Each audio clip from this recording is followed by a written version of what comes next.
Hi. So this first portion, this first segment that we're going to touch on is the PTSD portion of things. I'm pretty sure a lot of you know people that have PTSD. If you have soldiers that have been in combat, if you've had people that have gone through extreme abuse and trauma, they're going to have some form of PTSD and flashbacks. I'm going to recreate for you what I saw Allie go through. When Allie was placed with me, after about 6 months, when she started to feel safe, when she knew nobody was going to hurt her, when she was able to not barricade her door every night like she had done when she was in CPS, she started to drop her guard a little bit. The flashbacks started coming with a vengeance. There was about 2 years, a period of time where Allie had flashbacks for hours and hours and hours every single night. They would start about 9 o'clock at night, and they would continue till the very early morning. If you understand satanic ritual abuse and trafficking and those types of things, you know that during those hours when normal people are sleeping or normal people are home, those type of people are doing evil against the children. So many survivors are up all night just because they've been conditioned like that from the trauma. So Allie started having these flashbacks. They were intense. They were graphic. If I had to explain it, it was almost like being a fly on the wall of the trauma that happened to her. She would be asleep. Sometimes her eyes would be open. Sometimes they would be closed. It was kind of like she was having nightmares. Her body would be rigid to the point, if her hands were up, her body would be just tense and rigid to the point I couldn't break her hold. Like if her arms were like this, I couldn't open her arm. If people have regular nightmares, usually their body is kind of just relaxed. That wasn't the case for this. She was reliving trauma after trauma after trauma after trauma for hours and hours and hours every night. It was graphic. Whatever she went through during that trauma was happening again. If she was being choked, she would be gagging, she would be gasping for breath, she would be fighting, but there's nobody on the other side. I was just seeing what happened to her or what somebody was doing to her. When she would come to or wake up from that, she was in a complete state of confusion. She didn't know where she was. She thought she was still back in that situation. If somebody had been choking her, there would be marks, red marks on her neck. Those are called abreactions. So it was very extreme and very intense for 2 years. Hours and hours every night for 2 years. We went through this. Allie and her alters were afraid to go to sleep at night because they didn't want to have to relive the trauma and the flashbacks that they were experiencing. The editors found a couple movie clips for me. They are from the movie The Invisible Man and some other movie where they're showing somebody being brutalized, but you can't see the other person. I want you to look at that and tell me what you think was happening to the person that's being brutalized, and how do you know? When you can wrap your head around that, then you'll understand what I mean when I say I saw the things that happened to Allie. If you see these movie clips, you're seeing somebody get thrown around the room and knocked to the ground and somebody's choking them out. But there's nobody there doing it. So how do you know that's being done? That's what I mean when I say I saw what happened to Allie. The caveat for that is, once I say that Allie's flashbacks alerted me to the depth of the trauma, the people that did the MK programming are going to start making moves to put programs into place for future MK Ultra survivors and victims, so that they don't have flashbacks, that they just hold on to that shit, or that it's not, that it doesn't come through. That's the caveat with the MK Ultra. Anytime you talk about anything, if they see how the programming is breaking down, if they see any area that they can manipulate to protect anybody from knowing the truth, then they're already going to start doing that. There are a lot of books about MK out there, and they will tell you that, yeah, this happens or that happens, but they don't give you a solution, and that's the reason why. If they say too much, then they adjust the programming for the MK. So it's a mess of an issue on so many levels. But here we are. If there was ever a window of opportunity for survivors to rise up, break their programming, speak out, push back, it's now. So sometimes the benefit outweighs the risk. As you watch these movie clips, I want you to keep in mind, how do I know what's happening right here in these clips? How do I know that this person is being harmed? I don't see anybody harming them. How do I know they're being harmed? And then you can understand what I mean when I said I witnessed Allie. In addition to seeing the physical reactions and seeing her be brutalized and how her body reacted. If somebody was tying her up, her hands would go up and she wouldn't be able to move them. If she was having a flashback of somebody having their hand over her mouth, she was trying to scream, but it was muffled. That's what I mean when I say I saw a lot of her trauma. In addition to all of that, she would speak when she was able to speak. She would carry on conversations with the people that were brutalizing her, either begging them to stop, begging them not to kill her, begging them not to hurt her. She would call names. She would address them by name. She would give up information in the course of that trauma that I was able to take note of. So that's what I mean when I said I was an observer, that I saw what happened to her, that I heard what happened to her. When she would come out of these flashbacks, a lot of times she wouldn't see me right away. It could be 20 minutes to an hour where she would still think she was in the situation. She would still be trying to find help. She would ball up in a corner, go to the farthest corner to hide. It would take a long time before she would see me and realize that she was in a safe place. So they're very powerful. If you have a person in your life that was a soldier or went to battle or went to war, you'll probably understand the things that I'm talking about right now. When someone has that much trauma, that much fear, that much pain, it causes the psyche to split. And we'll talk about that in later segments. But that's that should be your first alert that there's deeper things going on for this person. There's deeper traumas going on.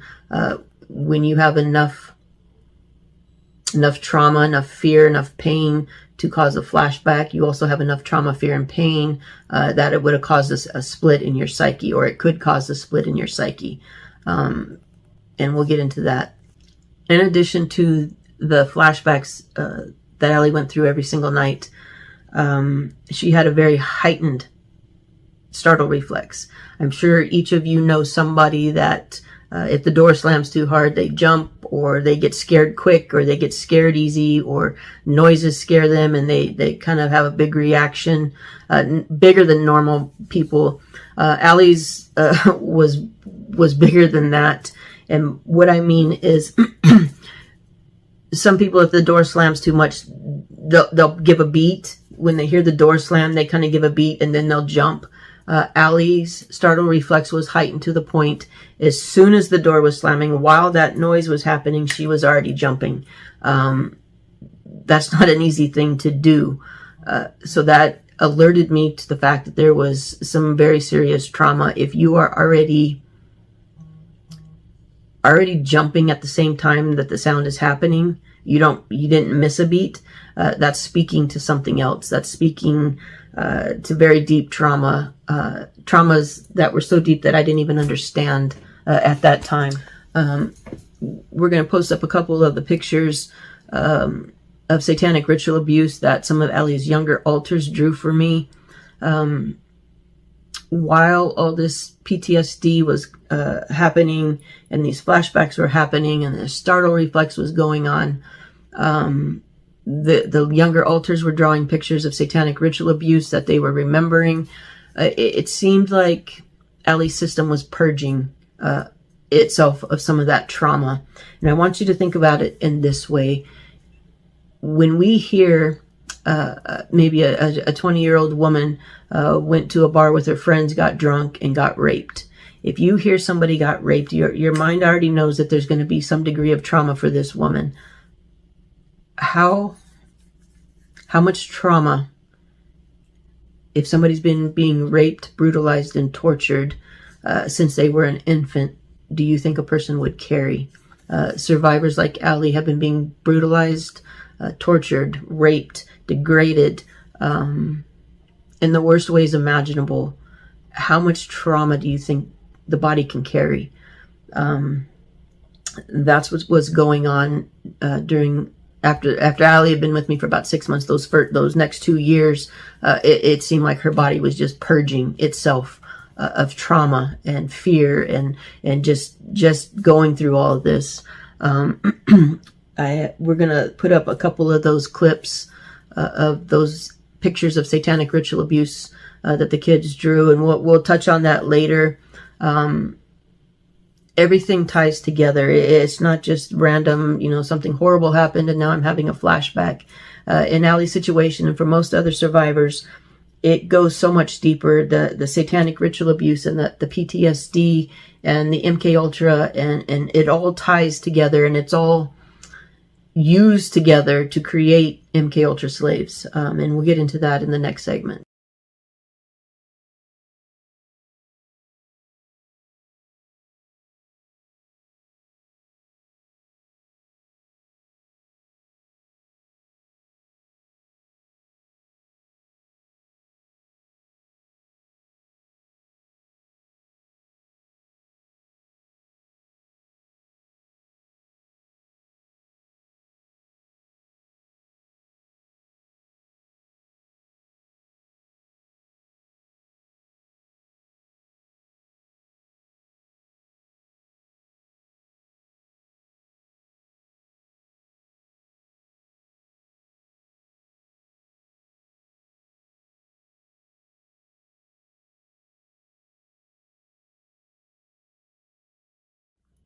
Allie still has flashbacks, not with the intensity. As new alters come up, they bring different memories with them. That's also a reason why survivors are easy to discredit. In Allie's system, there are 66 levels. It's built like a castle, 66 stories tall on each of those levels except 4. There are 20 to 30 altars on each level, ranging in all kind of ages. But when a survivor comes out to tell what happened to them, you have 1 altar or 2 altars usually that are telling you on this day this happened. They might have spots and gaps in their memory because there's other altars on other levels that haven't filled in that part of the memory. So they basically disjoint the memories so they're not a fluid A to Z straight line memory. So you might have an altar that has memory from 1 o'clock to 2 o'clock, and then you have an altar that has a memory from 6 to 7 o'clock, but you're missing that section in the middle. That doesn't mean they're lying. That doesn't mean they're not credible. That means there's other altars that are holding those memories that either are not able to talk about that yet, are still in the system, the internal MK system that was built. And we'll talk about that in another segment. But very evil people that don't understand what they're dealing with regarding survivors will discredit them and call them liars, say that they're making things up, because they don't understand how a DID system works. They don't understand how the MK Ultra system was built and constructed. And that's why you don't have a lot of survivors speaking out. They get discredited and shut down really quick because people don't understand. But that burden of responsibility is on each one of us. It's up to us to understand what the survivors have gone through.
of a bitch!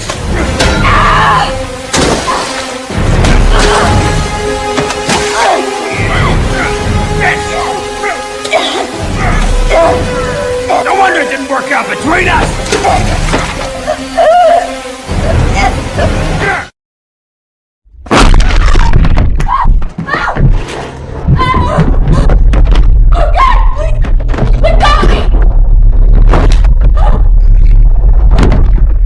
If that wasn't bad enough of watching her go through those things, when she finally did wake up, when she finally did come to, when she was able to acclimate and understand where she was and realize that she wasn't still in that situation, then her body would carry all that pain. So if she had been painfully raped, if she had been choked, if she had been beat, all those things that I had just watched her go through, that I couldn't wake her up from, when she finally came to, when she finally acclimated, then her body would be in pain, like those things had just happened. When you hear survivors say that healing is worse than the initial trauma, that's why they're saying that. The trauma, when it initially happened for survivors, especially if they're MK, they use the trauma for programming purposes. They use it to split the psyche, and then they're able to tuck it away. And we're going to talk about that in other segments. But they're able to tuck that trauma away, so the survivor can continue about their day without too much noticeable to the outside world. When those flashbacks and things start happening, that door that those flashbacks and that trauma was locked behind is now flooding to the surface. So not only did the survivor have to deal with it initially, now that it's flooding to the surface and they're having nightmares and they're feeling all that again, now they're having to deal with it for a second time and a third time and a fourth time as those flashbacks continue to happen. Trauma is a very powerful tool. With the MK Ultra, they've weaponized it. If you, let's say for the next hour, I want you to pay attention to every smell, every noise, everything you feel on your skin, your fabric, your shirt, anything you hear. Pay attention to that for the next hour. When a survivor is going through trauma, their senses are so heightened. Any smell at that time, anything that rubs their skin, the fabric, just any sensation, anything that touches their senses. When they're having flashbacks, it gets locked in with the flashback. So years later, a survivor can smell a smell. They could have something just touch them on the arm, a fabric that's familiar. They'll hear a sound. Sometimes for Allie, just the way somebody scoots their cup across the table, the noise that makes. Just any of a million things can trigger them right back into that flashback and set that off. With MK Ultra, they know that. They count on that. They use that to their advantage. If a survivor's programming starts to break, they try to trigger those flashbacks in those altars that they've created to put them back into a state of chaos, to put them in a state of being disoriented. So there's so much to it, and it runs so deep. When you grasp how deep the evil runs, you'll never be the same again. You'll never look at things the same again. You will do whatever in your power to protect your kid. You will protect other people's kids, so that never has to happen to them. We are talking about trauma so deep that I believe it permeates every one of your pores. It permeates every single cell in your body.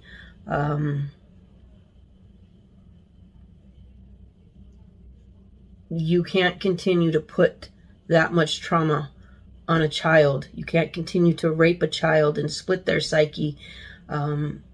and just put trauma after trauma after trauma on them, and did not affect every pore in their body, every cell in their being. It just becomes permeated into their whole being and into their soul and into their heart and into their mind. It goes very deep. Humans were not created to acclimate to that depth of evil, to be okay with that kind of trauma and torture. Our children should be protected. Our children should have a life of peace. This level of evil should never happen to any child. When I started realizing the depth of things that Allie went through, I looked everywhere for help. Counseling was the main go-to, but any counselor that I called would either see her a couple times and realize she was out of the scope of their practice because of the satanic ritual abuse, because of the DID, or it got to the point where I would just, before I could even schedule the appointment, I would ask if they were able to handle a kid with her depth of trauma, and they always said no. That left me in a position where I had to figure it out myself. There was nobody coming to help us. There was nobody coming to help her. There were no avenues to go down. I believe there were a few places that specialized in DID. I think one is in Texas. But the trauma was such that I had to take a step back and see if it was more harm than good. Allie had been raped and molested by doctors, therapists.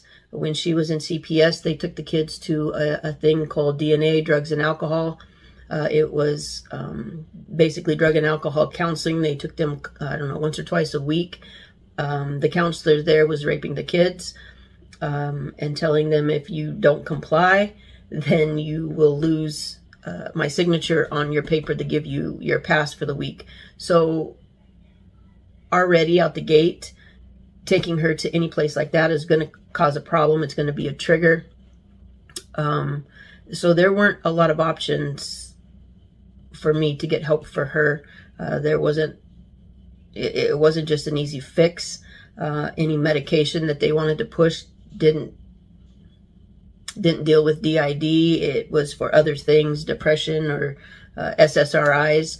And nobody could tell me if they had done tests on that for people with DID, how it would affect the other alters. Some alters are allergic to some things, some react to different things. Nobody could answer those questions for me, so that wasn't a good option.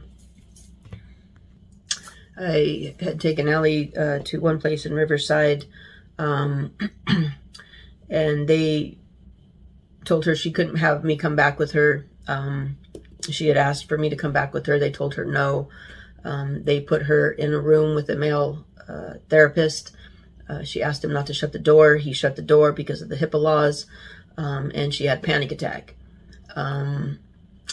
Then we went to another place, and they talked to Allie for about 5 minutes. They asked if there was a family history of bipolar, and then they were wanting to prescribe bipolar medication. She's never been diagnosed as bipolar, but they were writing the prescription. I said, no, thank you. So there's just a lot of a mess of an issue. There was nothing for me to do. There was no help except for the help that I figured out myself. And I sat with Allie every night with those flashbacks.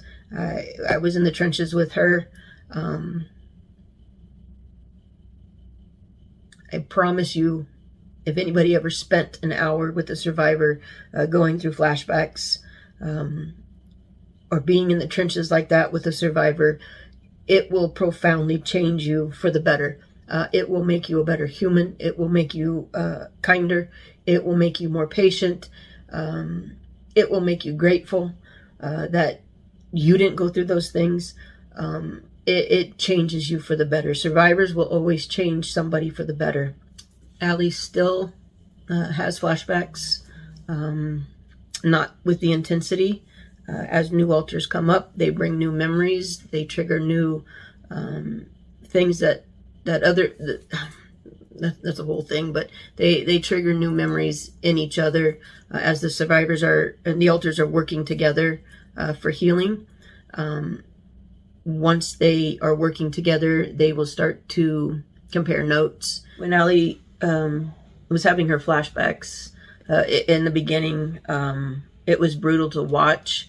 I believed it was doing damage to her to have to relive that, and the intensity was so much. I tried to figure out ways to pull her out of those flashbacks. I would kind of shake her. I would make a loud noise. I sometimes would put ice in her hand to kind of just maybe jolt the senses a little bit to kind of snap her out of it.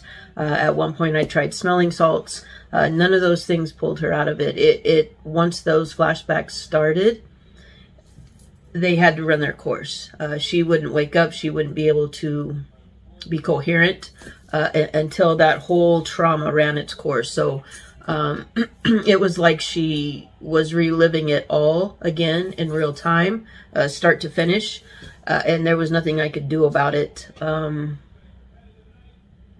As a mom, that wasn't easy to sit through. I've sat through hours and hours and hours of watching her be brutalized, watching her be raped, watching her be choked, watching just evil degradation done to her. There was nothing I could do to help her except sit with her.